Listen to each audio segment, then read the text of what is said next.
Written in 1609, the very same year Galileo had trained his telescope on Jupiter, the king of the planets, and discovered its 4 largest moons, the venerable bard and playwright William Shakespeare wrote perhaps the most iconic drama in all of Western literature, Hamlet. The central character, Prince Hamlet of Denmark, has seen the spirit of his deceased father. The infamous ghost of Denmark eventually tells his son he has been murdered by his brother Claudius, and desires his son to enact vengeance on his behalf. This central theme leads the readers through a labyrinth of some of the most remarkably timeless and enigmatic introspection ever written for stage or screen. Is it better to live or to die? And when we die, what next? As Hamlet ponders, quote, "To be or not to be, that is the question.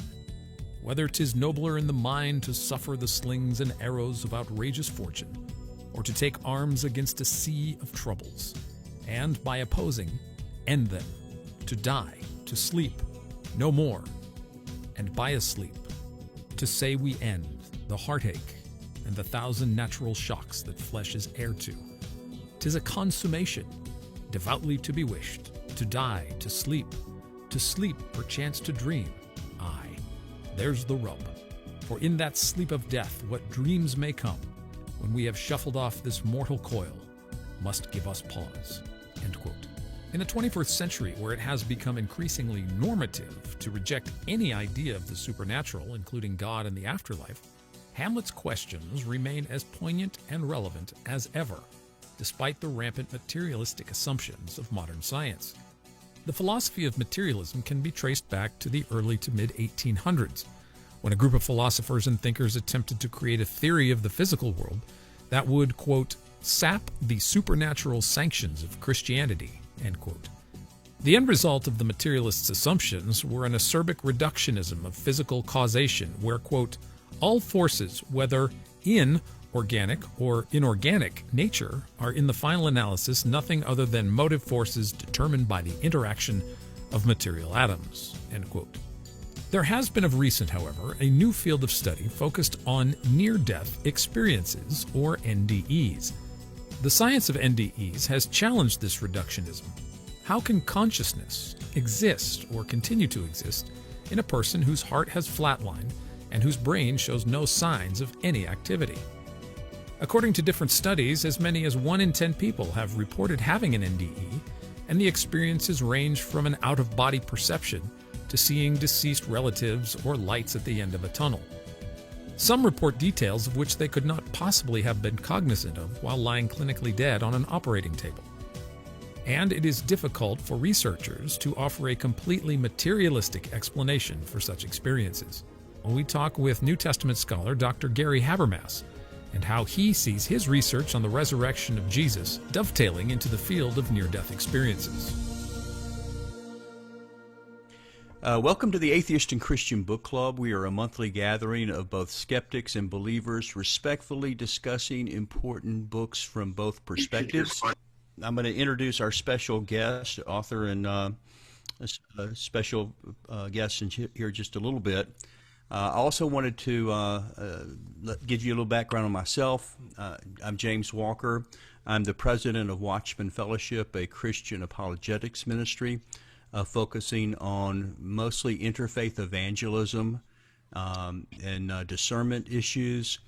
I'm the Christian part of the Christian Atheist and Christian Book Club. Our other co-founder is also with us, Bill Cluck. Bill Cluck is a former Christian, now atheist. He was talking about wanting to do something so that we can have some more dialogue, some more communication. This goes back, 3.5 years ago, I guess, at least. And so we decided let's form a book club where we can talk about important books from both perspectives. So what we do typically is we'll alternate. We do a Christian book one month and then an atheist book the next month. And we've got usually this is the first time we haven't had an in-person meeting. Usually we meet at our Watchman offices in Arlington, Texas, and we'll have anywhere between 20 and 40, about half and half believers and half skeptics or atheists. And what makes it unique is we try to be respectful. We want to be outside of our own echo chambers so we hear new ideas. And what we value is steel manning rather than straw manning. In other words, we want to hear what the person has to say, listen to them, whichever side we're on, and then be able to understand the questions that they're asking. And I know it's been very, very helpful for me personally. I think it helps me be a better thinker.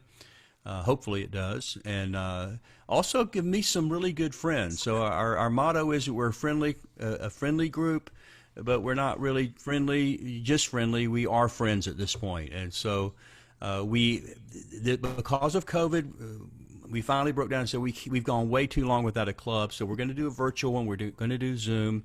I have a little trepidation about this because what it means is a lot of people that's never been to the club are coming in, and how are you supposed to act? How are we supposed to dialogue? So I hope that you see this as something that we want to be respectful, but we don't want to shy away from tough questions. And as long as they're given in a respectful way, whichever side it's coming from, whether you're an atheist, whether you're a Christian, ask tough questions, drill down, but do so with mutual respect, and it'll be greatly, greatly appreciated. So let me see here. Let me introduce our guest this time. We usually try to have the author of whatever book we're dealing with, either in person, which we've had a lot lately, actually have the author with us in person, or to bring them in by Skype or Zoom or something so that we can at least interact with the author of the work that we're looking at. And we're privileged to have Dr. Gary Habermas with us. We're not doing one of his books this time. We were looking simply at an interview that he did on near-death experiences. But let me introduce you to Dr. Habermas. And if you could unmute your mic so you can say a few words once I get your introduction. Dr. Gary Habermas has his PhD from Michigan State University, and he currently teaches at Liberty University as Distinguished Research Professor, Liberty Baptist Theological Seminary and Graduate School. He's the chair of the Department of Philosophy at Liberty University, currently teaching in the PhD seminary program. He's written, co-authored, and edited over 40 books. He's considered a leading evangelical authority on the resurrection of Jesus. Particularly, he helped to pioneer the minimal facts approach to having discussions and conversations on the resurrection of Jesus, which I really have told Gary we really want to do a book club on that sometime. But right now, that's not what we're dealing with. We're dealing with another very interesting topic. Gary's done a lot of research in this emerging field of near-death experiences, or NDE. Hopefully, a lot of you got to watch the interview that Daniel Ray and I did with Gary in New Orleans at the Defend Conference back in January of this year. And if you got to watch that, you kind of see what this topic is all about. So, Gary, let me just say welcome. Well, James, we've talked about this for a long time over the recent months and even years, and it's glad to finally be with you. I've heard about your group. I love ideas like this, and I think what you're doing sounds wonderful. Well, Gary, as I shared with you before, part of what we do, you were kind of a inspiration to us on that, because when we did we did Anthony Flou's book, There Is a God. He was, of course, one of the 20th century's most prolific atheist philosophers and thinkers, and he did a number of debates with you. Well, come to find out that after the debates, you guys go out to eat, and friendship developed, and you call back and forth across the ocean regularly with each other, and out of this friendship and questions started developing. Eventually, Anthony Flue changed his position and became a deist, believing that there is a God, wrote a book about that. We did that book, and you were kind enough to come into our book club and talk about some of those conversations. So the kind of friendship you built with Tony Flue is the kind of thing that I want to have with my atheist friends, and I'm sure that many of my atheist friends want to have that kind of a relationship with me. So you're kind of our role model on that. So welcome to the book club, and I'm excited to get started with some questions in just a moment. Before we do, though, I did want to take a moment to, just a quick moment to talk about what we already have on the calendar. You guys are going to be very, very excited about this. Like I said, we usually alternate. We do a Christian book one month, an atheist book next month. So that means November is going to be Atheist Book Month. And we've just been able to secure a special speaker, Seth Andrews. Seth Andrews is he's the head of the Thinking Atheist. You guys may know it's both a podcast and really kind of an online community, I believe. He's written, he was a former Christian. He is, in 2004, he saw a video of Christopher Hitchens debating Rabbi Shumli Botek, which made him decide to leave his faith. And so he left Christianity in 2004. In 2008, he finally broke down and told his family and friends that he was an atheist, developed this new Thinking Atheist community and podcast. He's written a number of books. He's written the book Deconverted. He's also written Sacred Cows. But what we're going to do with in November, if you don't get the book, you need to go get the book now, start reading it so you'll be ready in November. He's going to be talking about his new book, just came out earlier this year, Confessions of a Former Fox News Christian. Now, some of you may not know what a Fox News Christian is. It's a special kind, like its own denomination of Christian, a Fox News style Christian. But he is going to talk about the intersection of faith and politics. And I told him that, yeah, that's definitely something that's open for discussion. That's going to come up November 5th. And politics will probably be a lot in the news still on November 5th, so maybe that's a good time to talk about the intersection of religion and politics. But Seth Andrews, and so he's a special guest, and I'm excited to have him. This is going to be another Zoom meeting. And then in December, we go back to Christian again, and we're going to have Frank Turek. Frank Turek is the co-author of the book, I Don't Have Enough Faith to Be an Atheist. This was the meeting. Frank was supposed to be here with us in person at the book club back in March of this year. But with the pandemic, that got canceled. Everything got canceled. And so we're finally coming around to having that meeting that we've been looking forward to a long time now. And we're going to only, because that book is huge, we're going to focus mainly on one chapter. Anything in the book is going to be fair game. We're focusing mostly on one particular chapter of his book, I Don't Have Enough Faith to Be an Atheist. Well-known apologist, and he co-authored the book with, who was that? Norm Geisler. And so I think there's a great couple of meetings that we're going to have. I'm excited to look about that, to look at that. I'm excited right now to say we have 60 people in the room with us right now, which is more than we've ever had at any of our in-person book clubs. So welcome, everyone. And I want to take this time now to just go back to Gary. Gary, some of the people weren't able to have time to actually watch that 50-minute interview that Daniel Ray and I did with you back in December, where we kind of talked about what an NDE is. What is that?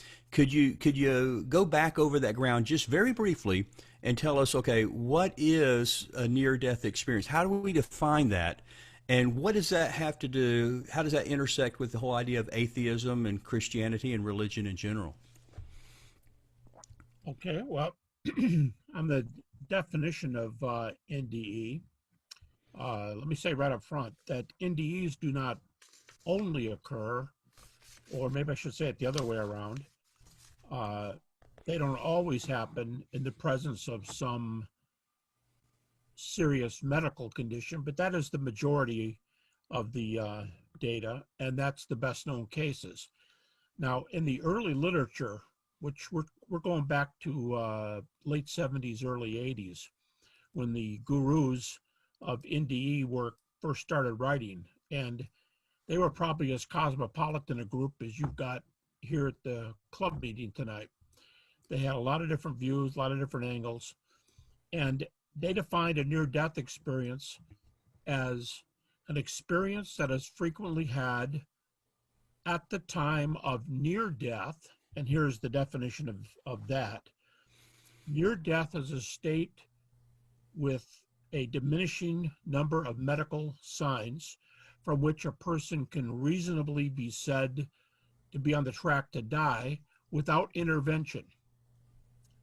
And so near death does not mean you're dead, but many, many, many of these cases, well, let's put it this way. They fit some of the definitions of death for short periods of time.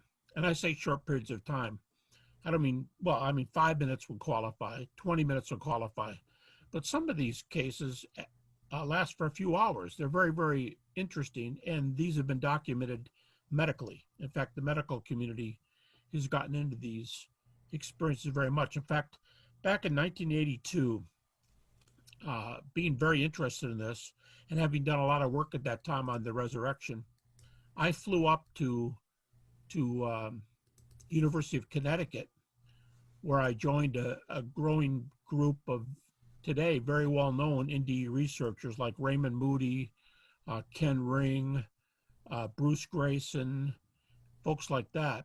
Bruce Grayson could very well be the leading near-death authority in the world. And just to give you an example of how this has taken on a scientific atmosphere, Bruce just retired very few years ago from University of Virginia Medical School, where he was, I hope I'm getting his credentials right, he was an MD, and he was a distinguished professor of psychiatry and brain science. He was a director of the Brain Sciences Institute, and he has published over 100 peer review articles in medical and psychological journals.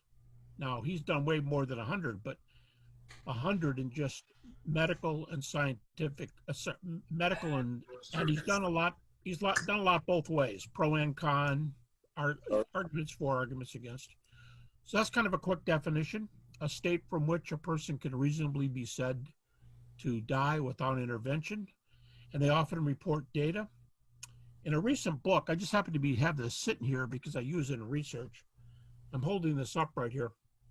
The Science of Near-Death Experiences, published not by some Christian press, but by University of Missouri Press. The author is a medical doctor, and I believe every article in this book has been taken from a medical journal. And they estimate, just to get the conversation going, they estimate that in North America alone, if their statistics hold true, in North America alone, they estimate that between 9 and 20 million people have claimed to have experienced something which may be called near-death phenomena. So just as a joke, you know, when someone says, well, oh, you Christians believe in Narnia. Oh, you Christians believe in Middle Earth. I've never been there. I don't think anybody's been there. Well, when you start talking about near-death experiences, according to this book, there's millions of people who claim to have had these. Now, does that make them true? No. Does that mean they're all evidenced? No, most of them are not evidenced. But there are people who claim that they were in another world. We can talk about that later, because the definition of this other world, quote unquote, is really interesting. But that just gets us started. That's an open kind of grounds on which this happened. And a lot of the American public, according to the polls, is interested in whether there's an afterlife. The numbers have been going up, probably largely because of these experiences. But they don't just attract Christians and non-Christians. They attract all kinds of religious persuasions. And there's all kinds of people of other religious views that favor and write about and sometimes critique near-death experiences.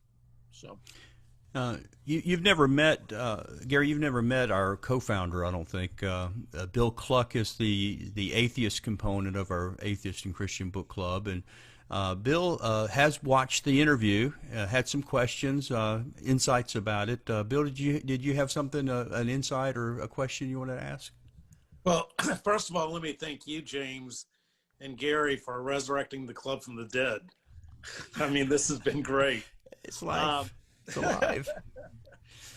Yeah, thank you, Dr. Habermas. It's a real honor to have you at the club. Thank you very much for joining us. No, thank you for the invite. So years ago, I saw a fellow who died, supposedly, and he experienced hell and the terrors and the awful things about hell. Have you had any of those experiences?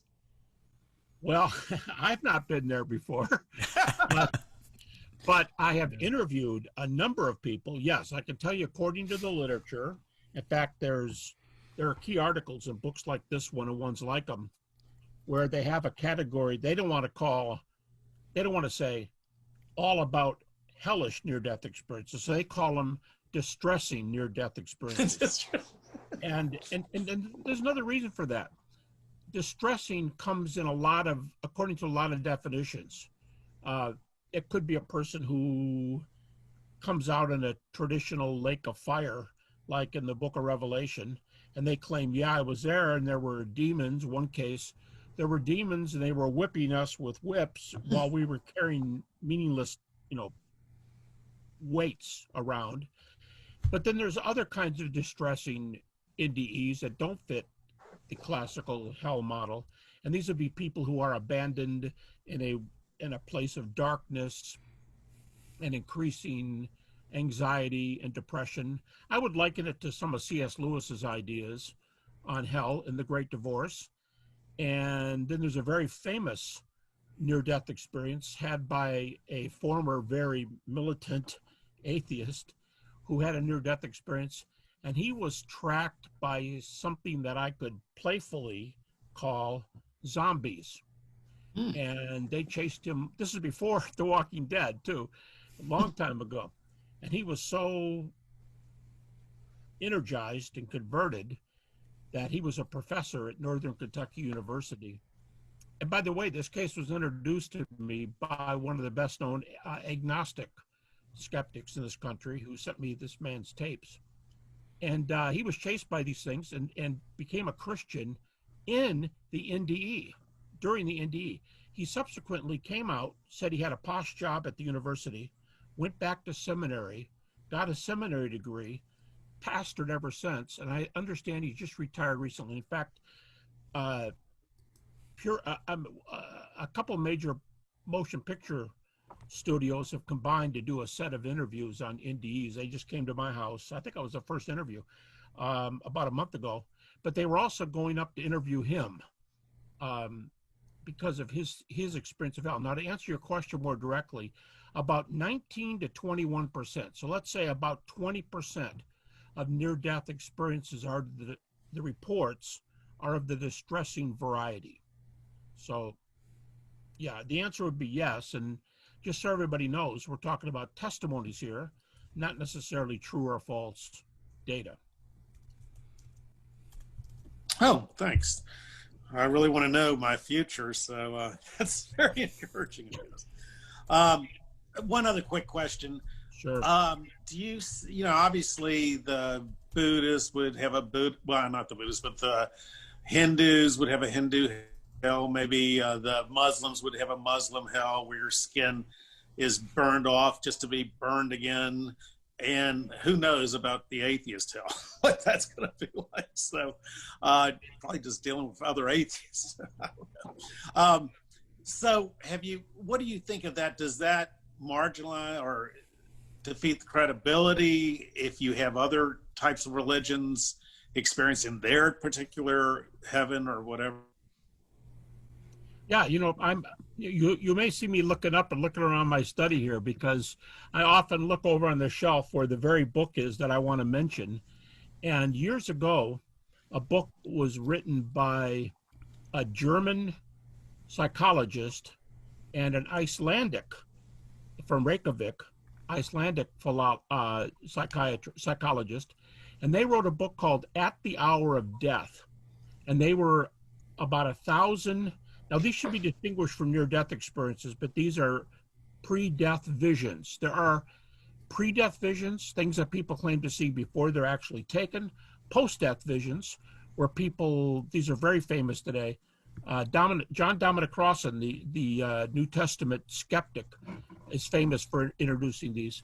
These are experiences that happen to a fair number of people where after the death of a loved one, usually a husband or a wife, I'll give you a real case. This is a real case of one of my PhD students' mothers. And his father, if I remember the story, was a Baptist minister. His mom died. They buried her that day. And Dad's home, and he's in his bedroom, and he's very forlorn. He's very sad. They've been married for, probably 50 years, and he's without his wife for the first time. And he looks down at the bottom of the bed. There's a motion kind of, it gets his attention. And his wife's standing there, or who he thought was his wife. And oftentimes in these experiences, they'll say something like, I can't stay. I've just got to tell you one thing. I'm doing fine. Don't worry about me. And amid the person's, please don't go, they're gone. Well, this student doing his PhD, he already had one doctor's degree, and he was doing a second doctor's degree with us, and he told this story to the class. And I asked him, I said, tell me something. Your dad and his theological training, he's not been told that if mom precedes you in death, she could be standing at the foot of your bed. And he said, no. And I said, there's no evidence there that she was really there. No. But I bet your dad thinks she was really there. Yes. I said, well, let me ask you something. Could somebody talk your dad out of this experience? No evidence. Could somebody talk your dad out of this experience? And he just smiled like, man, you got to know my dad. No way. My mom was there as far as my dad's concerned. Okay. This book, At the Hour of Death, has pre and post visions. And interestingly, to get right to your question, about 600 of them were from India. And by far the majority of the people in the study, the Indian folks from India, were Hindus. And so that's a real cross-religious spectrum with like 400 Western Europeans, Americans, and 600 Indian cases. There have been studies now on Buddhism, studies in Islam, studies in just about any religion you can think of. And I think I would often introduce a comment like this. A lot of times on these subjects, the Buddhist can stand shoulder to shoulder with a Hindu, can stand shoulder to shoulder with a Muslim, can stand shoulder to shoulder with a Jew, can stand shoulder to shoulder with a Christian. Here's what they can't agree on: which religion is true, because NDEs don't really help us tell us which religion's true.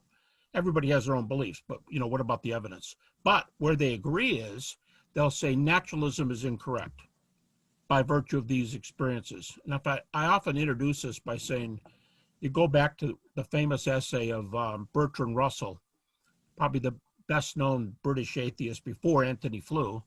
He wrote the famous book, Why I'm Not a Christian. And he said, atheism stands on two key beliefs. There is no God, there is no afterlife. And that's the way he defines it.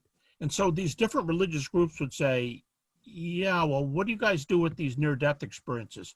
But the Jewish guy could feel like he's blood brothers with the Muslim, blood brothers with the Christian, and they'll discuss later whose religion's true. But if there's an afterlife, they think they've got the first rung, maybe the second most important rung, first one being God's existence in this whole dialogue. But yes, there are very many intercultural reports. Hey Gary, one of our longtime atheist members, former Christian also, Ken Daniels. Ken is one of our authors. We did his book on one of our clubs maybe about 2 years ago. He is a former Wycliffe missionary, now a non-believer. But he had a question or two. Are you unmuted, Ken? Can you come on? Yeah, yes, I am. Great. Thanks, Dr. Habermas, for joining our humble little group. And it's a fascinating topic, and I appreciate you taking the time to meet with us. The topic is very fascinating. I especially homed in on the discussion in the interview about the veridical observations that were made, like serial numbers at the top of a cabinet or on the top of an ambulance or on a quarter or what have you. And so I have 3 questions. They're all kind of related to that particular topic. Sure. I looked at briefly at the book that you referenced, The Self Does Not Die. And so that was fascinating to me. But what the questions that came to mind, I'll start with the first one here. Have there been any controlled studies or experiments that demonstrate the ability of someone with an NDE to provide details related to out-of-view items placed ahead of time in an operating room, ruling out any possibility of cheating or collusion? The only controlled study I've heard of is the AWARE project, which yielded no evidence for the ability of patients to call out details they could not have discerned by ordinary means. I don't know if you want to just take that question, and I'll have a couple follow-ups, or if I just want to list them all, give them all out, because they're all related. That's up to James. However you want to do Yeah, it. let's deal with it in pieces. Okay. Okay. Yeah, the AWARE study is very interesting. What they do is there are many participating hospitals. I believe more than a couple dozen. And they have computers or something of that along that line up in the rafter somewhere. And they have rotating series of numbers that roll across the screen by chance. And I suppose how many numbers depends on the study and so on. And then there are other studies, these are from a long time ago, before computers were able to do that, where people would have objects on a table down a hall. And there were people who, now these are different than near-death experiences, but are called out-of-body experiences. And people who claim to be able to leave their body. This also often has an occult kind of flavor to it, but they would claim to be, they were often mediums, and it's amazing because some of our major universities participated in this research, and they were asked to go down the hall and report what's on the table. And, on the table could be a rubber ducky, an oversized ballpoint pen, just goofy things that you put on the table, and they come back. Another one did have a number up in the air. That number was properly seen and recorded. The people, by the way, were on cots, and they were hooked up to machines all night, so you could check all this. Now, in the AWARE projects, only 1 or 2 cases of sightings have been reported. Now, when you read the Self Does Not Die book, what they propose, one of the comebacks they say to this is, look, if I'm free platonically and the universe is at my fingertips and I feel like I'm just looking around, and I'm not going to be looking for numbers up on the rafters. That's just not what I'm going to report. You figure, well, sooner or later somebody's going to report something, and sooner or later people do. There is a case or two. But that number you referred to, number on top of a medical shelf, that number was a 12-digit number. And when the person came to immediately, the person said to the nurse, write this down. And she took out a sheet of paper and she said, I'm obsessive compulsive. And whenever I see a larger number, I memorize it. So here's a 12-digit number, write this down and put it away somewhere safe. She'd just come out of this thing. And so days later, they were moving this medical apparatus. I sent a guy up there, if I remember the story correctly, on a ladder to look down on top. He read the number off. The nurse, there were 2 nurses that heard her do this. And they got their little sheets out, and she hit the number exactly correct. So there are number stories. But on that flashing computer one, there's been 1 or 2 cases that they've reported, but not as, disappointing for most people who would like a whole lot of those being reported. What often has to suffice are different kinds of evidence, if you've heard the lecture or interview, where people report things. Let's say they're in an operating room and there's no windows, and they have a cardiac arrest. There's different species of cardiac arrest. But if you have a cardiac arrest with ventricular fibrillation, that's what cardiac arrest means. In one experiment, 14.5 seconds later, the brain stops operating. So at the 30-second mark, for sure, somebody could measurably, as far as we know from the machines, you have to qualify that, flat brain, flat heart. And they sometimes will report events from quite a ways away, 6 floors away, where their family is sitting in a waiting room during the surgery, or 2 miles away in their home. They'll report something that happened. The longest one that I know of is a case where a man made a report where he was measurably flat brain, flat heart for quite a while and reported something 1,250 miles away in his home. Now, that man was in Milwaukee for surgery, and he lived in Florida. So he reported events, drew a picture of what he saw, kept the pictures because he had a house sitter, and he checked out the stories later after the experience. There's a lot of these. Depends on what kind you like. Evidence is a personal thing. If you interview skeptics, some of them will say, I can give you a couple major names of fellow skeptics, for those of you who consider yourselves that. And a couple of them said in a recent study, I want data inside the room. And true, inside a room, there's some give and take, because when you're coming out of something, you might hear something. But it's better for this reason, this reason, this reason. Some people say, no, I want them a mile away. I want something in a police report that I can know happened after you went down, because that's in your record, and the police report's in their record. And then there's a third category. That would be near-death experiences in the blind. People who've been blind from birth, and the only time they've ever seen anything, they claim, is during the NDE, and now they can't see again. And then there's two other cases. I'll define them if anybody wants. I would call them Twilight Zone cases, where are really crazy stories, like where a healthy person is caught up into the NDE of the dying person. And they report the data, and they can compare their two testimonies. But maybe it was an attending nurse, it was an attending doctor. And the last one's the most weird one of all, but we can talk about that. It's one of the most highly evidenced ones too. So, yeah, I think Daniel, Ken was concerned on any of these about the potential, and I want to talk some more about that maybe later as well. But the potential of collusion or the potential of fraud.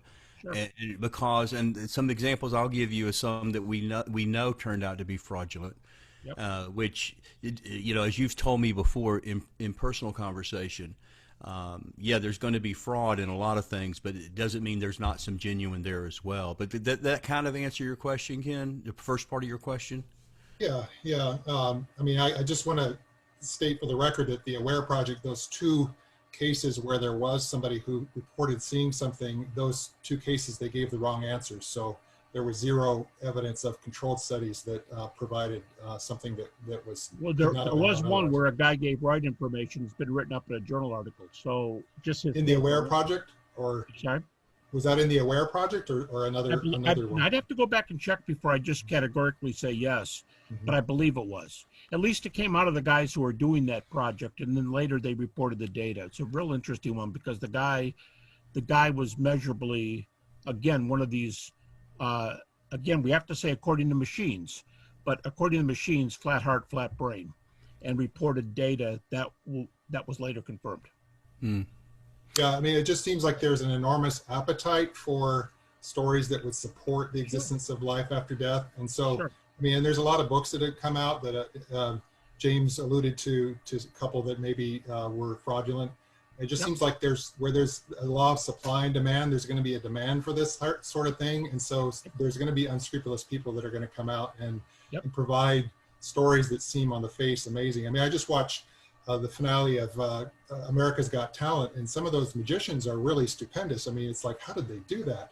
And it's like, well, there must have been collusion, but yet the hosts seem to be surprised themselves, but they had to be colluding with the host somehow. But the last thing I'm going to come to the conclusion of is that there was some supernatural thing going on. First thing I'm going to conclude is that there was some collusion going on. So whether the patient woke up and the nurse and the patient colluded together and later told a story to whoever else later on, that seems more plausible to me than that there was an actual unexplained third, extra dimension going on of some supernatural thing to let that person know of something that couldn't be known through normal eyesight. Did you have one more follow-up real quick on that, Ken? That was the second question. The third one was, if these NDEs are truly supernatural and supported by an omniscient being, then why should the revelations be limited to banal numeric or familial observations in the vein of petty parlor tricks? Why not go all in and reveal something truly useful, like an effective cure for COVID-19 or cancer? Yeah.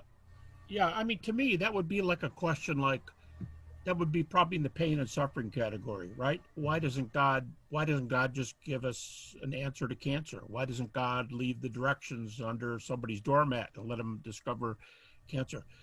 Yeah, that doesn't require near-death experience if God wanted to communicate that to us, right?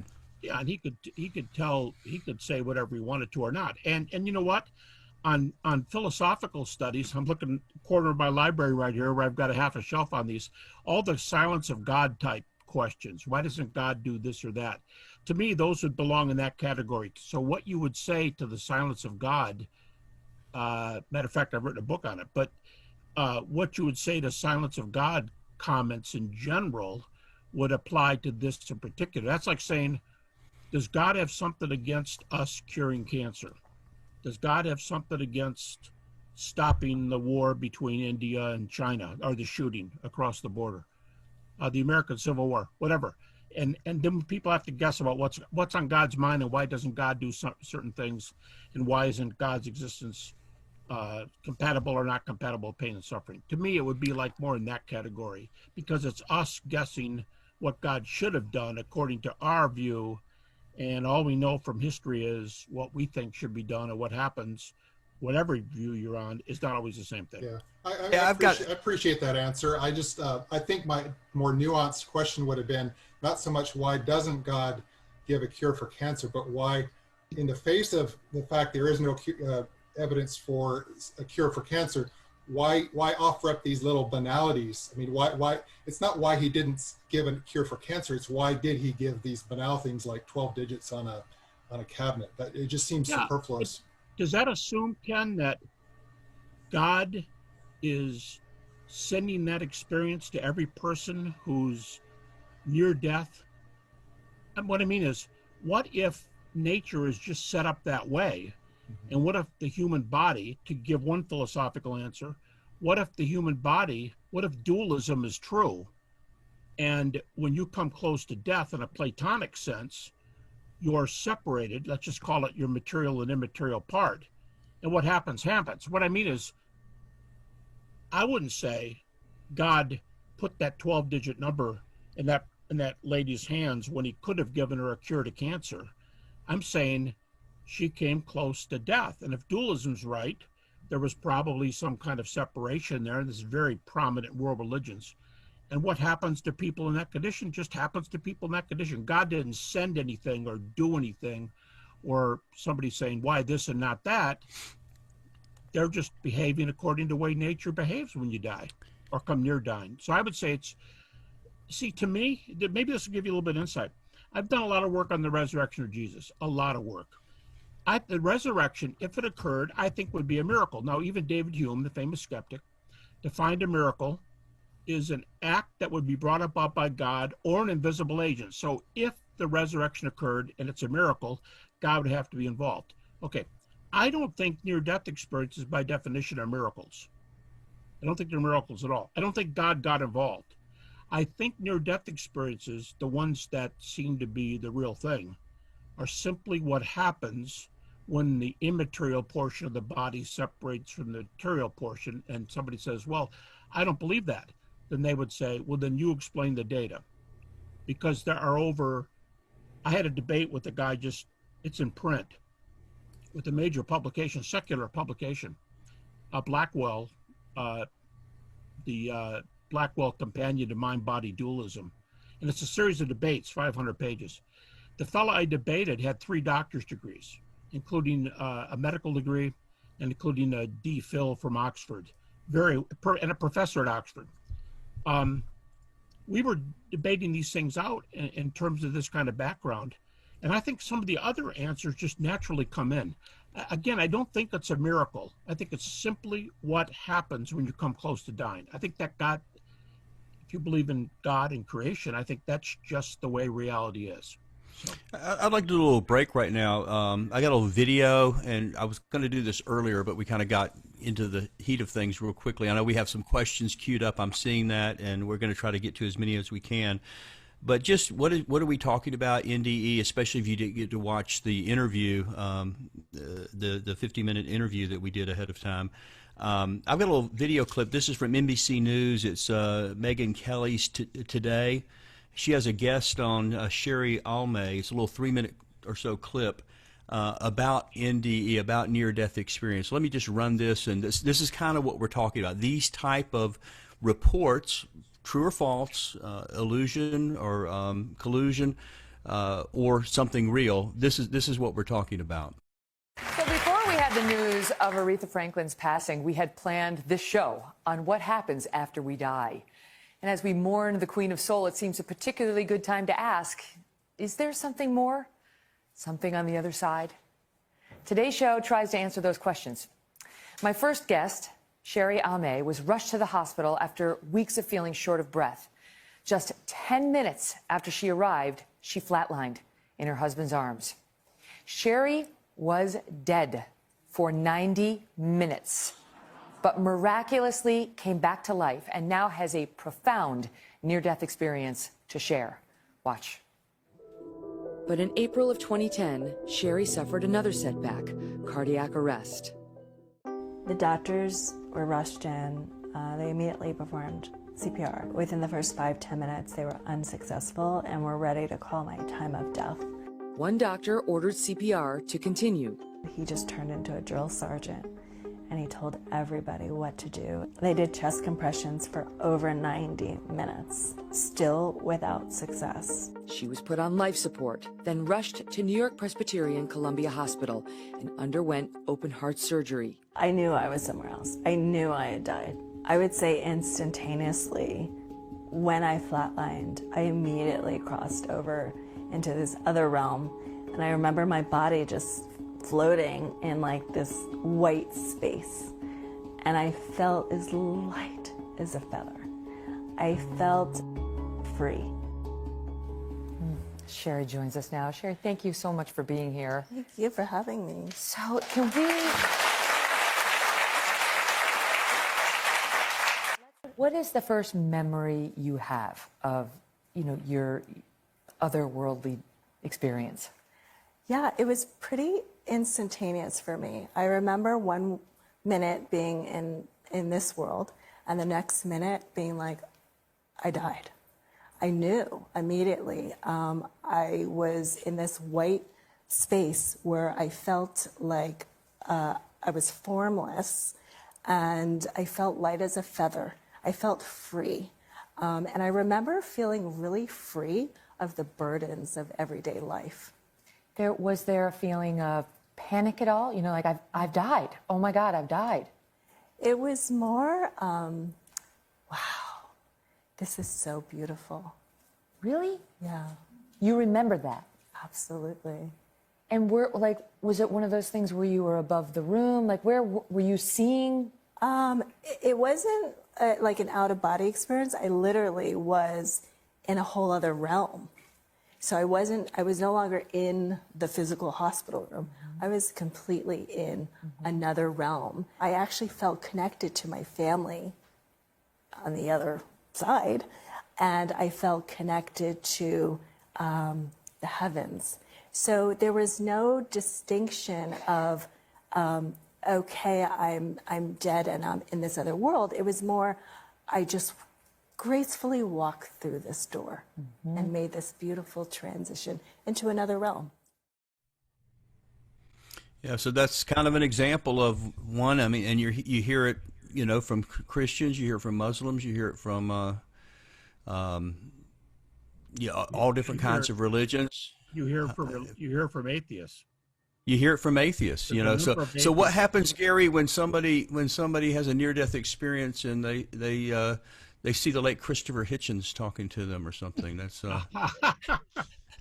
Well, one article on my shelf right over there. The title of the essay is "I was an atheist until I died." That was the name of it. I was an atheist until I died. And of course, those of you who are philosophically inclined, the best known case in England, Anthony Flew was the last of four major atheists. And in order, They were Bertrand Russell, J.L. Mackie of Oxford, A.J. Ayer of Oxford, and Antony Flew of Oxford. The other three had died. Tony was the last one living. Well, A.J. Ayer, who was very famous for his positivistic scientific philosophy and his denying any kind of religious truth, as he was nearing death, I've heard different reports on this. He had 1 or 2 near-death experiences. And it's an amazing story. The name of the article is entitled, "What I Saw When I Was Dead." Now think about that. First of all, you're an atheist. You're crossing all these boundaries. You're an atheist. You shouldn't see anything when you're dead. But then again, you're a human being. You shouldn't see anything when you're dead. So what happened? Well, everybody else stands before yellow light, bright lights, white light, yellow light. Philosophers are different, right? A.J. Ayer stood in front of a red light. And this is hilarious. He doesn't want to call the light God. So he says, "I was given to believe that I was standing in front of the sustainer of the universe." You think, yeah, it's okay. His nickname was Freddie. It's like, it's okay, Freddie. You can call him God. You're just telling a story, okay? You're just telling the sustainer of the universe. And there were these 2 creatures in front of him. Yeah, what were those 2 creatures? He said, well, one of them I called space and one of them I called time, and they were arguing with each other. Okay, that's great. Yeah, only a philosopher would see space, time, and a red light. And then he said, he comes back and he said, "I am more open than before to the afterlife. I think it was a veridical experience. I think I was somewhere. It was real." He was really watching his words. And there's a story told, this is told in a Toronto source, that in the last a year, I think, after he died, they said there were stories that he became strangely religious because his wife said he was treating me really differently. And for the last year of his life, he reportedly had a bunch of meetings with the famous Jesuit philosopher F.C. Copleston. And Copleston would come over to his home and they would talk, and nobody knows what they talked about because they went out back where nobody could hear them. So it's a pretty fascinating story. But he's an atheist. There's one, "What I Saw When I Was Dead." The one I was talking about was a guy named Howard Storm. He was a professor and department head at Northern Kentucky University. He's the one that said he was chased by basically zombies who were trying to tear pieces of his flesh off. He said it was extremely painful. And he yelled out for Jesus. He said, "I'm not religious. I haven't prayed a prayer or sung a hymn since I've been a little tiny kid." And he said, "I couldn't think of anything to say." And finally he screams out Jesus' name. And he tells a story of, boom, Jesus is right in front of him. And so for, I don't know, 15, 20 minutes, he starts asking Jesus theological questions. And when he came back, he became a Christian. He's the guy that went to seminary and spent the rest of his life as a pastor, just retired. So those are some famous atheist stories. By the way, he was in Paris and his stomach blew up and his stomach acids got into his abdomen. But he said, one thing I found out that weekend, French medical doctors are always at their cottages on the weekends, and they couldn't find a surgeon. So he lied there in intensive care for 8 hours with acid pouring into his abdomen. At the last minute, he looked over at his wife and he said, who was also an atheist, he looked over his wife and said, "This is the end. I'm dying. Goodbye." And just when he said that, someone came busting through the door and said, "We found a surgeon. We found a surgeon." And they took him out for surgery. And after that, he needed like 20 more operations to fix things up from all the acid. So that's one of the most, those are some of the most revolutionary type testimonies. And Ayer thought there was some evidence that he was outside his body. And by the way, I know a guy who interviewed him late in life, and he said that Ayer was at least open to, if not believing in the afterlife after that experience. So yeah, I mean, it cuts across, a lot of times it cuts across lines, and it cuts across beliefs, and it cuts across religions, and it cuts across philosophical positions. Hey, we've got a lot of people lining up wanting questions, and we are going to get to some Christian questions too. Just be patient, everybody. I see Jackie. I see Bill, I see Gilbert, Brian. But before we get to any others, I wanted to get back to Chris. Chris B. is one of our longtime club members as well. He's a former Christian atheist, a good friend. And are you unmuted? Can you come on and ask your question now? I think so, if y'all hearing me. Yeah, perfect. Cool. Yeah, Dr. Habermas, thanks again for joining us and taking questions. I'm enjoying the discussion so far. Kind of setting aside some earlier questions about the provenance of some of these stories, if they're coming from reliable sources. Let's just, taking for granted that there's a lot of well-sourced ones out there, or ones that should give us pause. One of the things you said earlier and in the interview was that this is a phenomenon that theists of all stripes, Buddhists, Jews, Muslims, Christians, can be allied on, and naturalists are kind of on the outside looking in. I'm just a little unclear as to, since we have a phenomenon that is really needs to have more research done on it. Like, it's been phrased as an emerging body of research, but there's still probably a lot of research that could be done on it. So I'm not sure how we got from these experiences, maybe genuine, to it seems like the response is, well, we don't know, because we don't know how they happen. It seems like the response is, well, we don't know how it happened, but it's definitely a supernatural thing. Like, I don't know. It seems like that's a leap that I don't know how it's justified, as opposed to some unknown, potentially naturalistic phenomenon that could theoretically come up with future research. Yeah, if that's your question, I think it's a great question. First of all, philosophically, we should never jump from unexplained phenomena to therefore this appears to be a miracle, because a miracle requires an act of God. An act of God requires there to be a God, and, or as David Hume said, or an invisible agent. But it requires things like angels, demons, and gods, to be doing this. We can't make those assumptions. So no, you shouldn't be jumping there. But at the same time, yeah, we've got a lot of work to do. At the same time, if this book I was holding up was true, that there's something like 10 to 20 million reported cases. That was, by the way, in North America alone. I've heard the numbers as high as 30 million if you include Western Europe with North America. There are a lot of cases, and I have counted when I debated that guy with the three doctor's degrees. I did, for that specific dialogue, I put together a compendium. I didn't list these things. I just counted them in my own notes. 300 evidential cases. Some of them are way better than others. Some of them are mild evidence, like what A.J. Ayer thought, the atheist. He thought he had some evidence. I wouldn't even put his in a list because there just wasn't much there that I would count for evidence. But he thought it was evidence. He thought he was somewhere. Some of these evidential cases are incredible, where there's two and three types of corroboration in the same experience, and the person tells it as soon as they come out. In fact, I know a guy who interviewed the nurse who was on the scene when the young lady reported the 12-digit number, and he interviewed one of the two nurses who copied down the 12-digit number. So all I'm saying is there are potential ways to do research with the people who were there. And as far as collusion and things like that, you just have to keep studying and see how many cases there are and how many cases could not be explained by collusion. I think that'd be interesting, or at least improbable that it could be explained by collusion.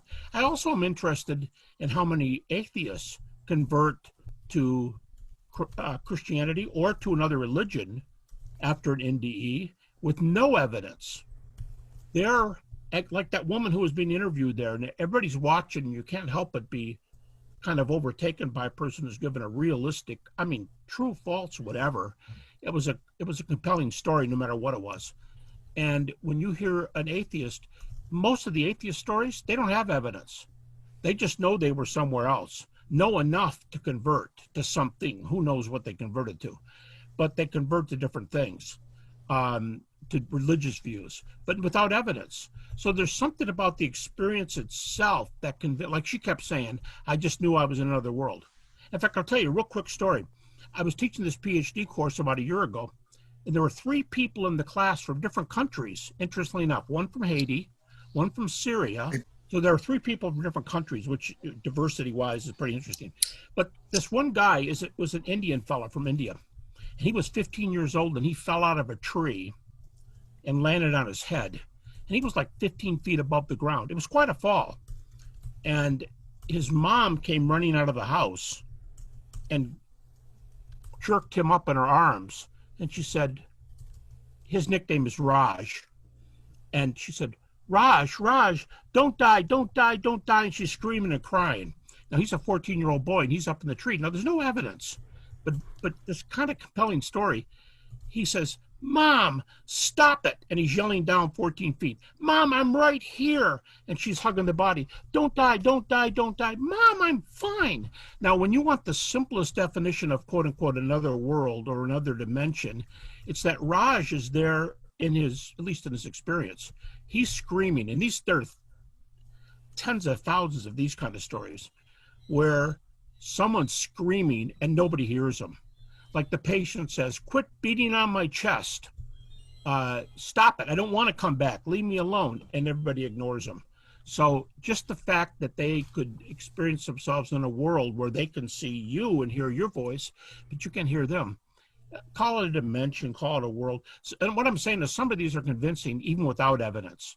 But there are dozens and dozens of excellent evidential cases from different perspectives. Like I said, deaf, in the room, out of the room, healthy people who see the experience and report it before they even interview the other guy who is in a coma or something, hasn't come back yet. And then there's some real weird ones. I tell you about the real weird ones, but maybe, James, you want to save that and I'll come back to it. But it's a really odd category, so odd that this guy, Bruce Grayson, the guy that published the 100 articles in medical and psych journals, he did 27 of these in one article as a special case of near-death evidence. And he's a brain specialist, brain sciences psychiatrist, MD. So I'll just stop there and did you have one more follow-up question for us, Chris? No, I know there's plenty of other questions. Okay, yeah, we got stacked up here. This is a fascinating topic, and I've got another video if we have chance, a 2-minute video. But let me see if we have time right now to get with Brian. Brian Stokes? Are you available for your question right now? Yes, sir, I am. Great. Welcome to the book club. Thank you, sir. Thank you. Yeah, my question is, I think I've seen the video of the professor from Northern Kentucky who, I believe he was in Europe at a conference or something, had an NDE experience, and then later, I believe he became a Lutheran pastor after coming out of it. And I was just wondering, do you think that because he had like the repentant state during his NDE, that could possibly, I know we can't go against scripture and everything, but that could possibly lean towards people converting after death? No, it wouldn't even be in the category of post-death conversion, because just remember what this whole discussion's about. It's about near-death experiences. And, okay, you all know James, and you know James had a heart attack, and let's say right during that, just before he blinks out, he has an experience nobody else has because he's so close. And let's say he's not a Christian, but he sees something that really impresses him, and he comes back and he says, I don't know I'm going to believe yet, but I'm not going to be an atheist anymore. I'm going somewhere else. But we wouldn't call that a post-death conversion because James is still alive. He's alive. They do CPR. He lives. It's called a near-death experience. So I think let me give you another example. Somebody's in a car accident and they see their life flash before them, what's often called an instantaneous judgment, where a bunch of things, and they feel profoundly evil at certain parts because they see some things they pulled, and it's all over in 10 seconds. And and the person gets to be real religious all of a sudden. The point is, all these, they're pre-death conversions. A soldier in a foxhole. There are no atheists in foxholes, we say. Those are experiences that can drive you to religion. but nobody would call them post-death.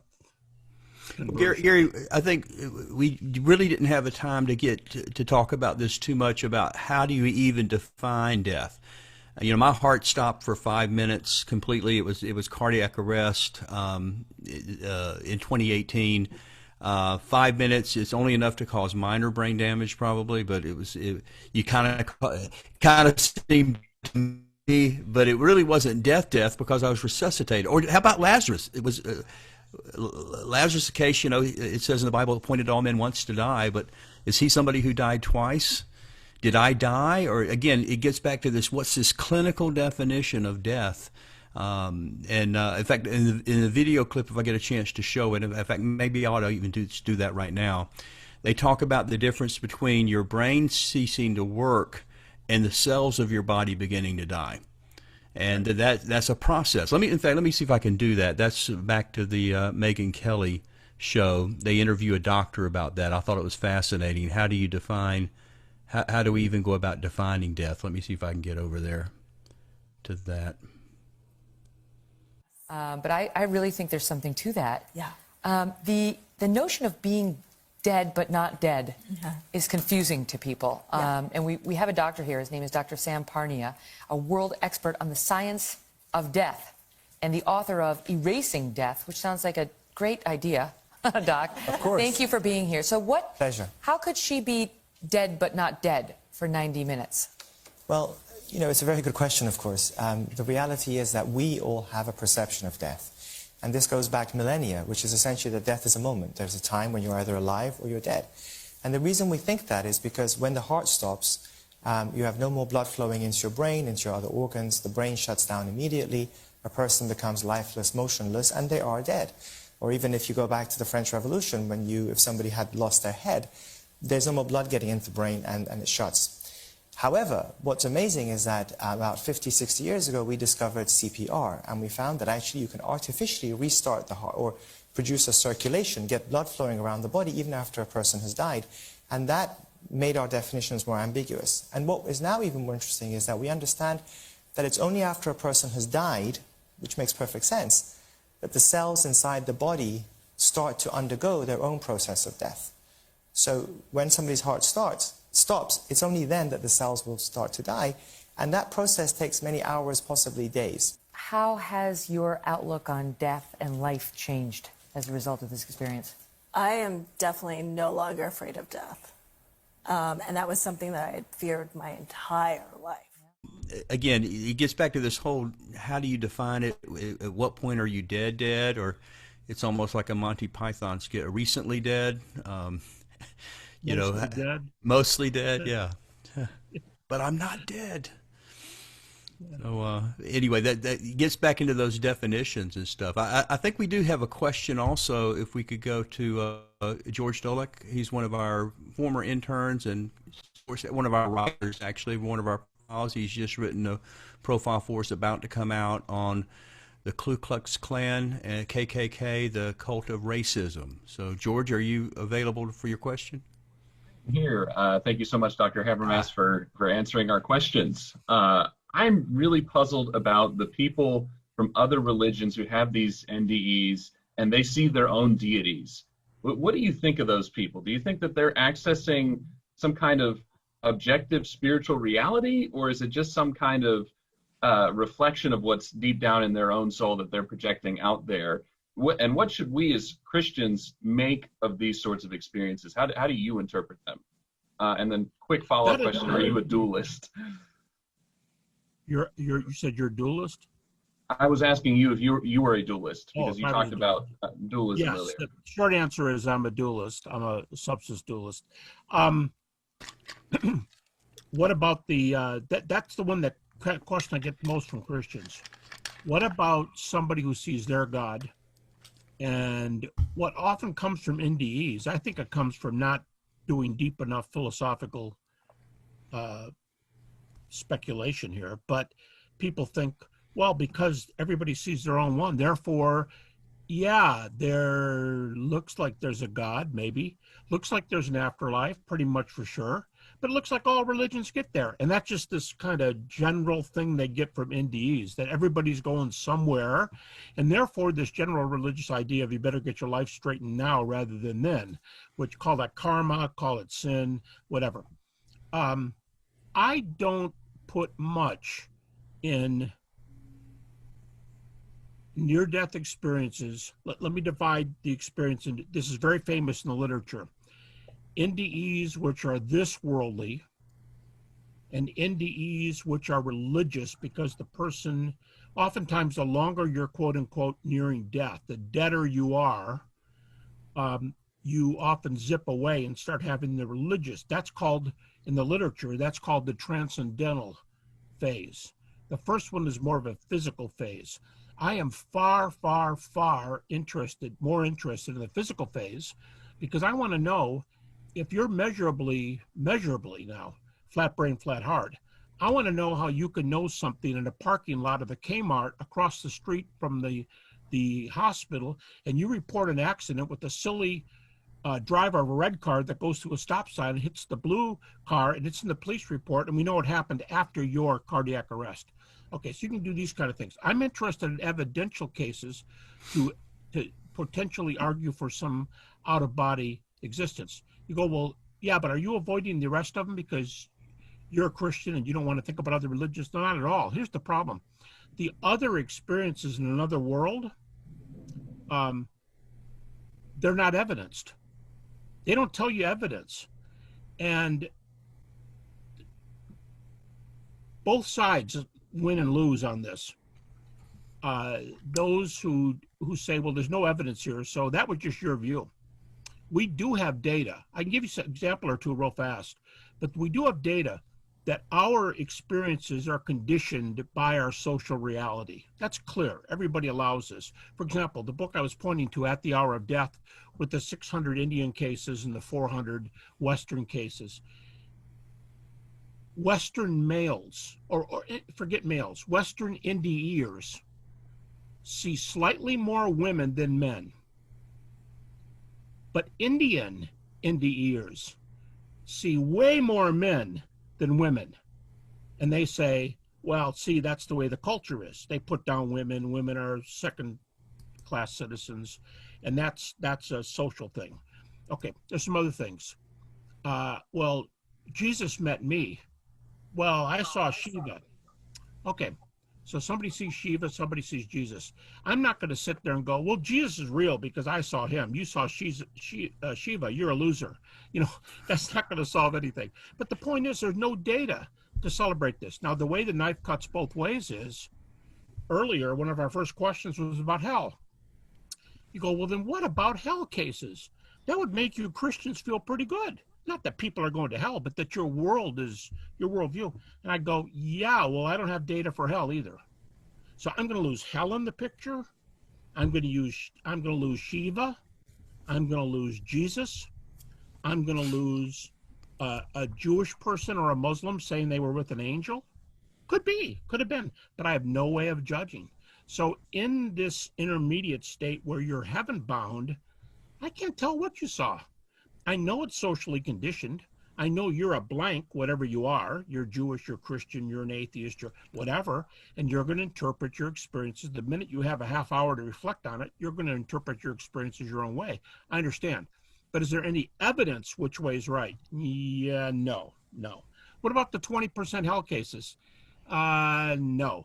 And if you want me to be a skeptic for a moment, what if we found out that many of these hell cases are people who were raised in the South? They went to hellfire and brimstone churches. They heard twice a year revival meetings, and they were told that they were going to, Jonathan Edwards, like be dangled over the pit of hell like a loathsome spider on a spider web. If that's what you were taught, you're probably, in all your life, your parents are yelling at you saying you're drinking too much and you're doing too much carousing and you're all this, you're probably down on yourself. And I'm not surprised if you go to hell, you know what I mean, in your thoughts. But I can't tell that.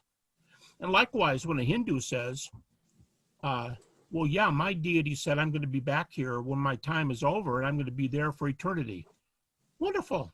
Good for you. But I have no evidence for that. So I think the heavenly part of it is almost totally unverified.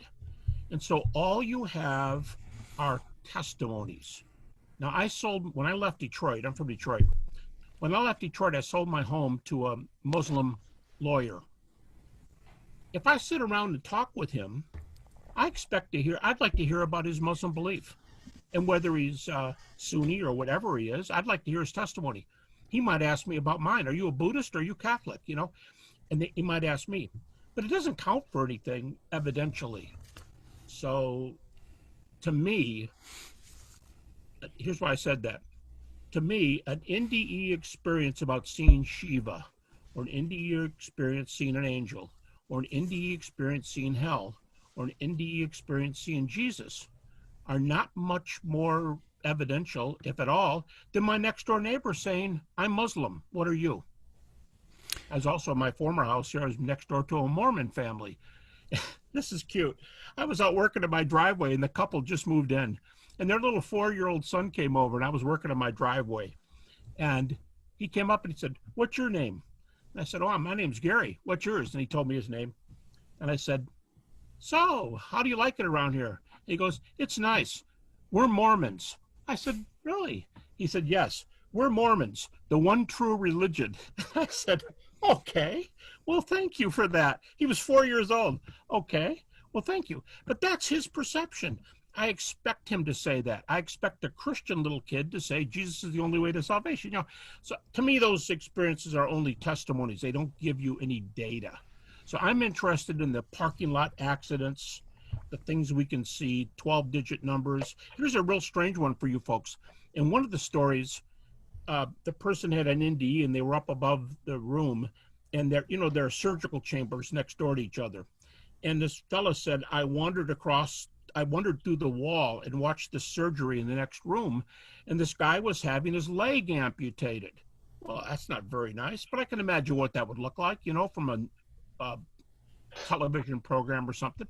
And he said they cut his leg off, yeah, and they put it in a yellow bag and put it aside. Now, if I were making up that story, I wouldn't say a yellow bag like a garbage bag. I picture it. I would say a black bag, because that's what everybody knows that's what garbage bags look like, right? No, it's yellow. Well, you know what? He could have told the doctor that, and the doctor could have walked next door and saw, oh yeah, the leg's right over there in that bag. What color is it? Yellow. Wow, that's cool. So here's another one. A patient got in an argument with their doctor after the surgery, and he said, ma'am, we got data on that. That machine was hooked up. And she said that it was not hooked up. And she said it was hooked up. She said it's not. Go down and check. And he said, fine, I'll be right back. He went down the hall and came back and sheepishly said, yep, I was right. The machine's in the room. You were right. It was unplugged. Now, how did she see that? Up above, looking down, and she knew the machine was unplugged. So there are a lot of these sorts of things, and the this worldly ones interest me far more than the religious ones, because I can't back up the religious ones.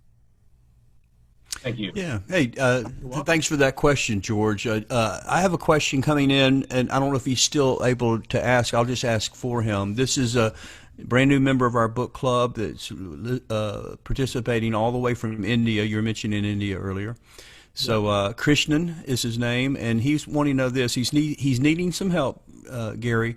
He's looking for some of the literature. He says it's been a long time ago, but someone recorded, he said he thinks about 500 NDEs sometimes back, and published a book with those 500. Do you have any idea the author or the title of that book? Well, the ones I would suggest right off the bat, they weren't NDEs, if it's the one I'm thinking of. They were pre-death visions.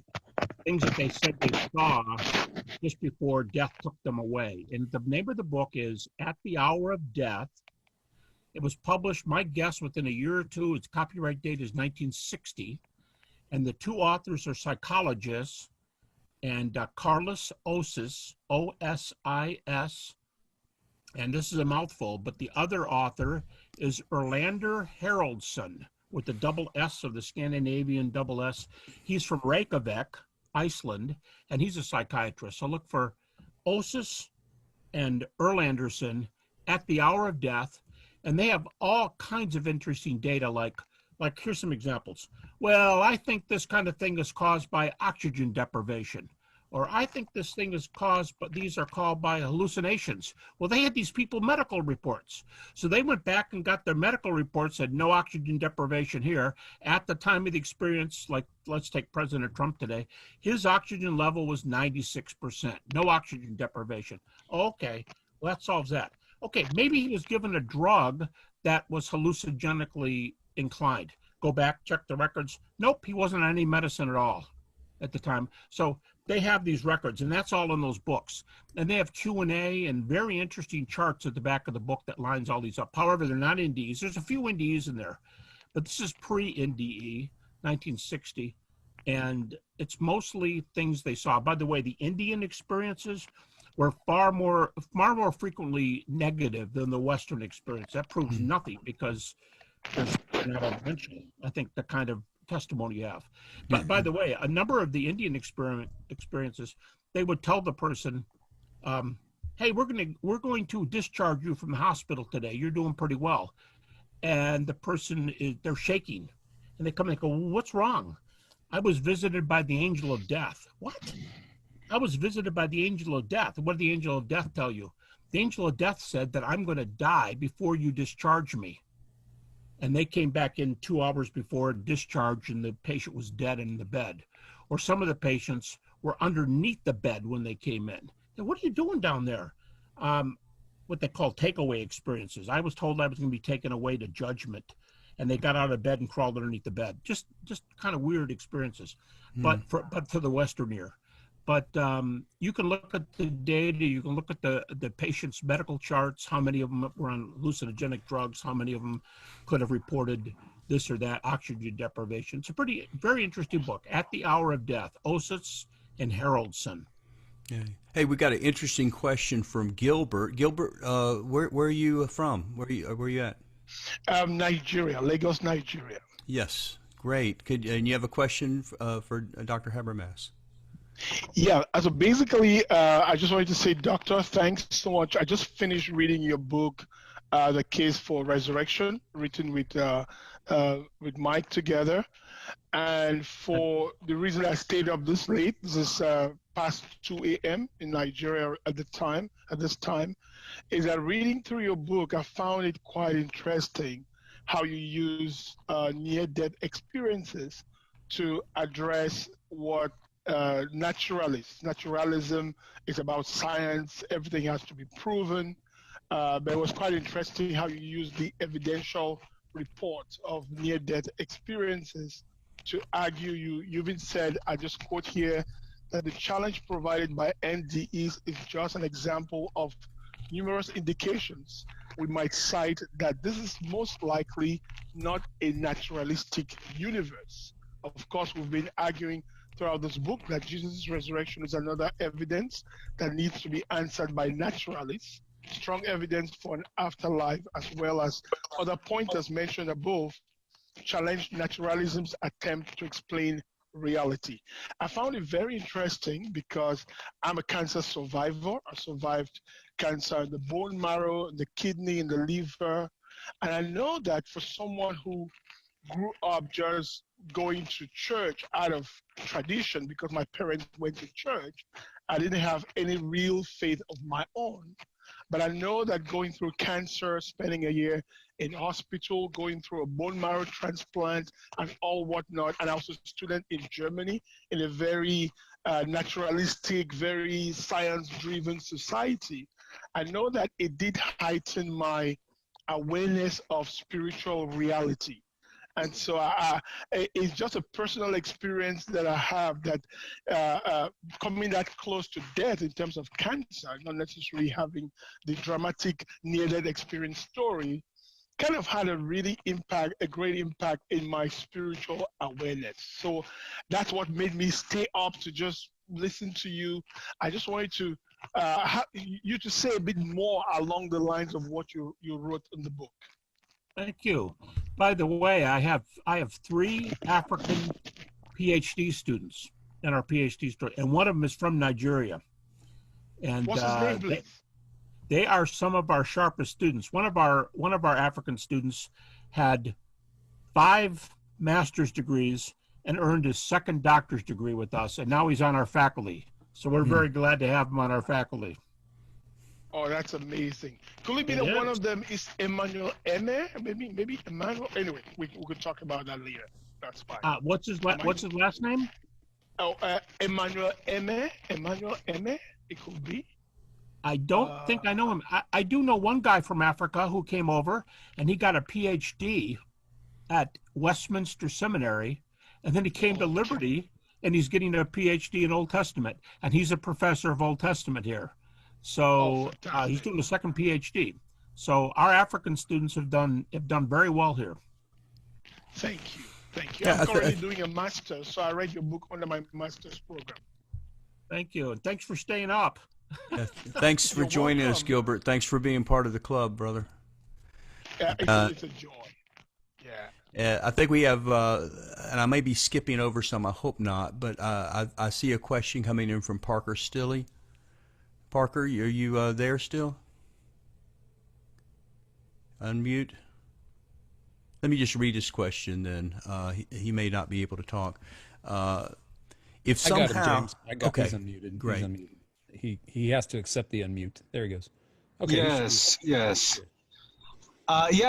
So I had a question, Dr. Habermas. Just thank you for being here.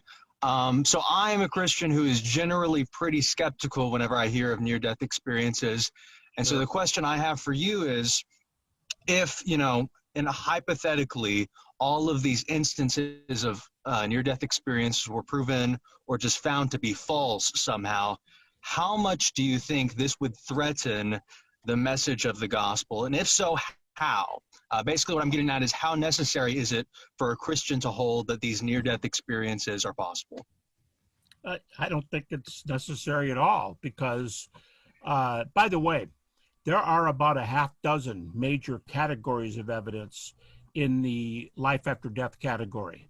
Now, NDEs, I think, are highly evidenced, but they're not the only evidence.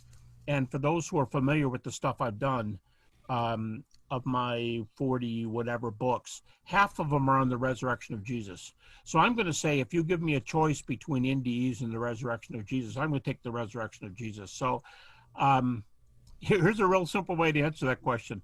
How would NDEs hurt if we didn't have them? Well, it's a major evidence. But I started studying NDEs in 1972. And before 1972, I just finished my master's degree, and I was going into a PhD program. My dissertation at Michigan State was on the resurrection. So where would I be without near-death experiences? On the resurrection, which is where I was back then, moving to the present. So all evidences are good. I mean, that's like saying, what would we do without intelligent design or fine-tuning, or the Kalam cosmological argument? The atheists here will say, well, that's a bunch of bunk. The Christians are going to say, well, that's good, but not all Christians will agree with those arguments. So there's a variety, but I generally say the more evidence is the merrier. So I like NDEs. I think they're very strong. But no, I don't think there'd be any threat on the gospel, because almost no Christians even know the best data, let alone use it to present the gospel. So I don't think it would have much effect at all on Christians talking about the gospel. Yeah, thanks for the question, Parker. I'm kind of with Parker a little bit on that. When we first talked about that number of years ago now in New Orleans, back probably 7 or 8 years ago, I told you my reluctance about even looking into it in depth, studying the issue, because of some of the bad experiences I had with it in some of the cases that were disproven. One of the most famous cases that I was first exposed to was a New Ager, Betty Eady, who wrote the book Embraced by the Light. She had a bad situation in the operating room, died, went to heaven, comes back and tells what it's like. So it broaches this kind of area of NDE, which is visiting heaven and coming back and telling what that's like, which has been referred to as a type of an NDE, near-death experience that she had. Well, in some of the research, I think Rich Abanis is the one who wrote a book about it. He discovered that actually there was an earlier version with a lot of different details. So she was Mormon, and then she told a story about seeing the 3 Mormon heavens and had all this Mormon content to it. Then later on, as she embraced New Age spirituality, she rewrote it, changed a lot of the facts. It kind of disagreed with the earlier part of her content. And, we see this bleeding over into the area of Christianity as well. There's a Washington Post story about what they are calling heavenly tourism, which are death experiences or near-death experiences that result in brief visits to heaven. And they talk about the book and movie Heaven is for Real and Colton Burpo. There's a neurologist. It's the one right below it, James. That's the second one, which turned out to be the fake one. Yeah, the bottom one, Alex Malarkey. That's the one I wanted to talk about. Some of my friends, apologists, helped bring this to light here recently. That this story was fraudulent. It's the story of a, I think, 6-year-old boy who dies and goes to heaven. True story, it says. It was a bestseller. I think Tyndale was the publisher of the book, and of course, very, very popular. Well, as he got older, as became a young adult, he tried to get the publisher to stop publishing. He said the story's not true. His father made it up, come to find out. And finally, he had to threaten a lawsuit. This is him, much later, threatening the publisher with a lawsuit if they didn't stop publishing the story. And they ignored him for the longest time. Justin, I'm sorry, I can't remember the name of some of the people who were behind getting the story out to make sure that they finally did pull the book out of publication. But these cases that have been disproven, made it to me where I just didn't want to look at it on. What you told me, and you could reiterate or expand on this idea, is just because there is fraud. And I think Ken talked about this as well, Ken Daniels. What you would say, I think, is that doesn't prove that they're all wrong, and we need to look at the difference between what you would call evidenced cases versus anecdotal cases or stories. James, I'll just use a real popular one with Christians. If, let's say, you have 6 or 8 cases of ape men, Java man, Peking man, and this one was done from a pig's bone. This one was all done from one jawbone. This is fake. The fact that in the evolutionary charts you might have, let's just say, a half dozen cases that turn out to be fake, doesn't mean there's no cases. And if they produce, if the quote unquote other side produces data that they say is good data, stands up against what you're doing, and 14 PhD dissertations have been written on this, and it stood all the criticism. We'd have to deal with the real data, not the fake stuff. And I think that's the same thing here. Any number of fake cases can be explained by why do people fake things? Yeah, Justin Peters was one of the Christian apologists. Justin Peters was one of the ones who was on the forefront of getting Lifeway to try to discontinue the book and talking to the publisher to try to get them to pull it. So what we find is Christians who may love the story to be true will fight, as they should, when something's fraudulent, to get it stopped. Yep. As a good scientist would if evolution. I'm sorry, Gary. Yeah, it doesn't disprove evolution, doesn't disprove near-death. No, I'm just saying in all kinds of evidential cases, we need to look at the best case scenario. In logic, it's a principle. It's called the principle of charity. And the principle of charity is cast your opponent's argument in the strongest possible way it can be made, so that when you refute it, you've refuted the best case, not straw men type cases. And I know you folks, don't like straw man arguments no matter where they're coming from, but that's a principle behind it. We need to have the good cases and see if the best cases can withstand the criticism. Well, Gary, we're about out of time, and this has been a fascinating book club to me, and I could talk about this forever, but I did want to try to squeeze in at least one more question if I could. Howard Cottingham has got, I think, a question. Can you unmute Howard and ask your question? Let me find Howard. Okay, Howard is unmuted. He can accept the unmute request. There you go, Howard. You're live. Hey, Howard. Welcome to the book club. Thank you. I hope my microphone sounds all right. A full disclosure, I'm a Christian believer. I was not always. In fact, I came to faith in God through great doubt, skepticism. But I think one thing that's overlooked is that supernatural experiences, whether they be out of body, remote viewing, near death, paranormal, are too universal, too timeless throughout history to be ignored. So if one tries to explain them from an atheistic or non-believing or evolutionary, purely naturalist point of view, then that means one thing. But if you look at them from a biblical perspective, the one experience that makes sense to me, and anecdotal experience, I suppose, and much study, is that the supernatural world is real. The beings that inhabit it include angels and fallen angels or demons. And the preponderance of Bible teaching is that these beings have the ability to interact with and do things with human beings. And I've concluded some time ago, not without, and not just from a distance, that demonic beings have the ability to play experiences in a suppressed or unconscious brain. In fact, the whole purpose of the shamanic journey is to get into that kind of position. It's the whole purpose of drugs, meditation, so forth, is to put your brain into the position where you can receive that type of knowledge. Deuteronomy 18 in the Bible explains it. It's kind of hard to explain, to ignore its explanation, since it so accurately fits the facts of what's known as familiar spirits. So I think that these events are true. The question is, what's the explanation? I have not yet read of one of these things from an adult Christian believer. I could be wrong about that, but the people who experience these things, including children, in my opinion, are being victimized by a very real and very evil spiritual enemy.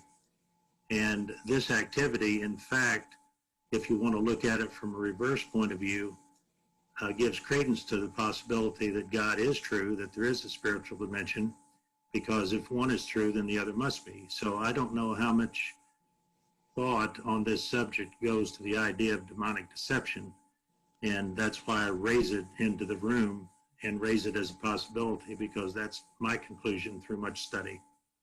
I don't know if there's a way of quickly addressing that's packed with a lot of content there. Your question is, but Gary, is it from a Christian perspective? Is it possible that some percentage of these experiences could be, assuming there is a supernatural? Of course, we believe in God. We believe in the supernatural. Could a percentage of this, or the majority of this, be a form of deception, a demonic, spiritual deception, especially when it involves altered states of consciousness, trance states, and other things that makes a person potentially vulnerable to deception? Have you done any study in that area? Yeah, quite a bit actually. I haven't given my testimony in this group. It's not important right now, except to say that I went through a long skeptical hike to Christianity. I almost embraced Buddhism after I got my PhD. I always want to say that, because some people go, oh yeah, you're probably 15 years old and you're wandering out in the field one day, but it was post-PhD. Yeah, I have done a lot of study on this, and I've done a whole lot of study on the occult prior to this to answer that question. And in general, I would say, here's what I agree with the question up to this extent. Let's just say, even if this perspective of this answer, of this question, is true, there's a reverse evidence for a spiritual view in general, Christian view specifically, because if this is demonic, something or other, it would evidence a non-naturalistic universe. So if the data are all true, but they are not objectively formulated, they are spiritistically formulated, you still have a divine, a supernatural, idealistic, in philosophical terms, and you still have naturalism's wrong. So you still have a view that would say, if demons, then some spiritual view. But I do think that there are a lot of NDEs that they're incredibly Christian testimonies. I mean, what do you do with Howard Storm's story of becoming a Christian during the NDE? What about the atheist who said, I was an atheist until I became a Christian? He also, I believe, became a pastor. There are profound experiences of people who, it'd be rather strange if Satan, if I'm following the logic here, if Satan were to lead to wholesale conversion and interest in the afterlife. Now, I understand if it's to lead people away, that would be the reason. But there are a lot of cases where Christianity is upheld. And I would also add that there are cases in Scripture of near-death or near-death-like phenomena. So, for example, a pre-death, we talked about the pre-death visions at the hour of death. Well, there's a pre-death vision in Acts chapter 7 where Stephen looks up to heaven and sees Jesus on the right hand of God just before he's stoned. That's a pre-death vision that is not false.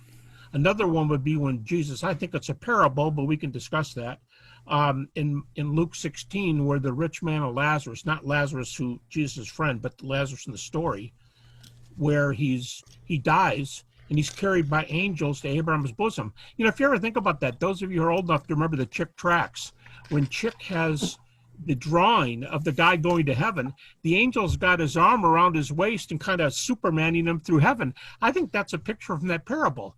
The poor man dies and is carried by angels to Abraham's bosom. Very much a near-death sort of sounding thing.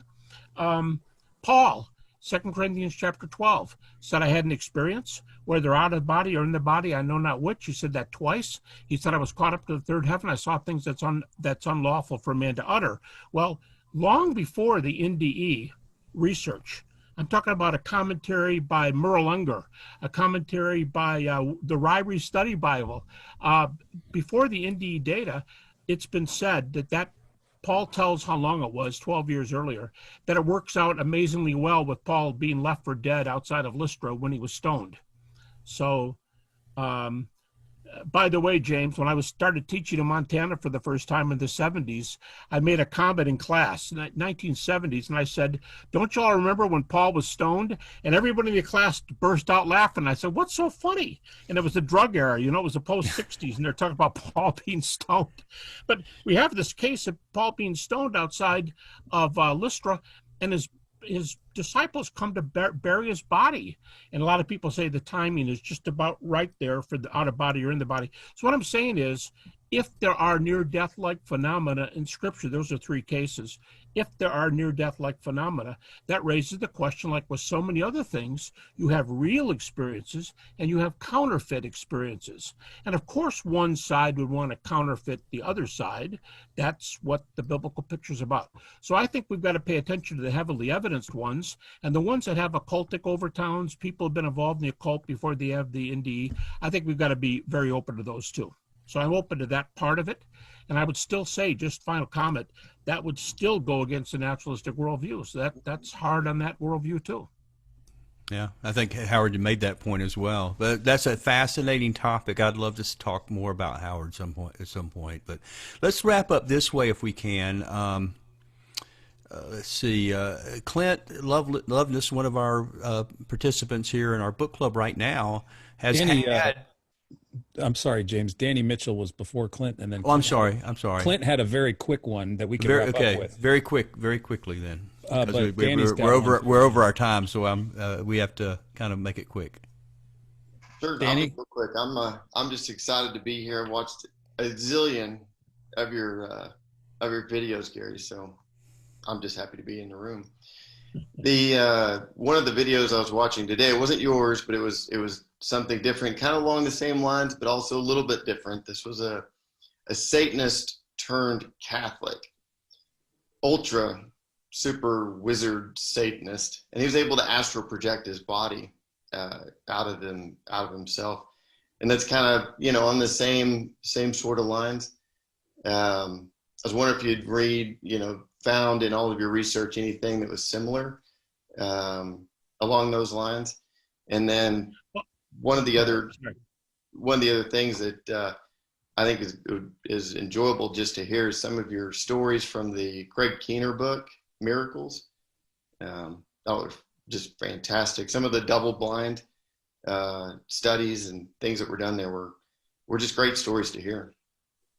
Folks, I didn't set this up. I just happen to have a book that's easy for me to grab. If you haven't seen this book, test your skeptical ears on this one. All of you, Christian, non-Christian, who's ever a skeptic. Here's this book that I heard about, first of all, from Lee Strobel. It's called Testing Prayer, Science and Healing. And these are cases of prayer where prayer yields a healing case that could be verified, okay? But here's why I'm bringing this up. It's a very interesting story by a female professor, I believe at University of Indiana, PhD from Harvard. But here's what's interesting about this book. You know who publishes this book? Testing Prayer, Science and Healing. The publisher, Harvard University Press. Okay? Back cover, 2 recommendations. One from a former professor, Harvard Medical School, and the other one, Associate Professor of Psychiatry, Harvard Medical School. So 2 Harvard compliments, Harvard University Press, Harvard grad, all PhDs or MDs, and she's going around to Africa and other places tracking measurable healing. Now this is kind of what Craig Keener does, but Craig knows that a lot of his cases are anecdotal. These are more like tracking with empirical data. So Lee put me onto it, Lee Strobel. Testing Prayer, Candy Gunther Brown. Candy Gunther Brown, Harvard University Press, and 2012. So if any of you are interested in a Keener type story, but more verifiable, check out Candy Gunther Brown in this book from Harvard. Thanks so much, and appreciate that, Gary. So does that bring us up to Clint now? Clint Yes. is it. That's the last one. Okay, Clint, and you were able to get unmuted this time, right?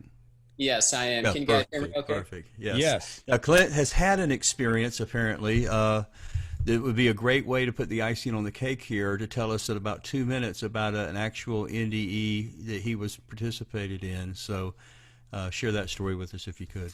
Yes, I promised Daniel I'll keep it at 2 minutes. I'm a video editor, so I know how to keep my time frame, but I'll do my best. But anyway, I appreciate what you guys are doing. I'm a huge fan of apologetics, and I work at a Christian video company called Right Now Media, and I'm on their video team. And why I bring that up is my job is I interview a lot of people, and every now and then I meet somebody who has a near-death experience or has seen an angel. And we don't really tell those stories in case later on, like you guys mentioned, in case it's not true or something like that. But for me personally, I always say, why don't you go ahead and tell that story just for me, because I'm just a huge fan of that topic.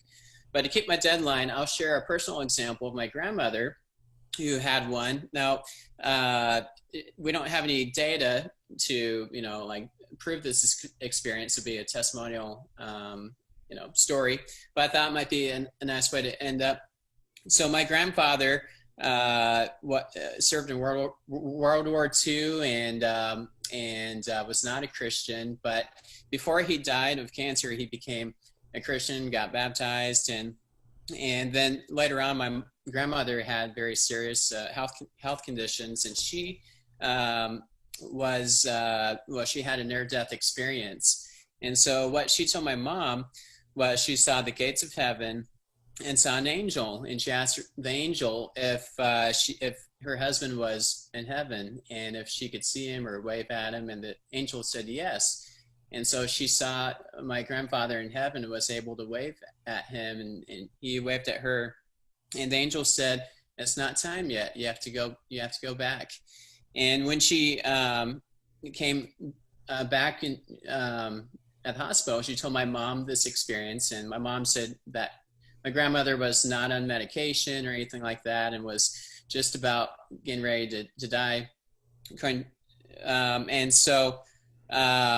But my grandmother shook my mom and said her name, Linda, you don't know how important it is. You don't know how important it is. Always be thankful. Thank God for everything. And she also said some other details, that the colors were so rich, just there even were more colors than we have in this life. And the music was so beautiful, so beautiful.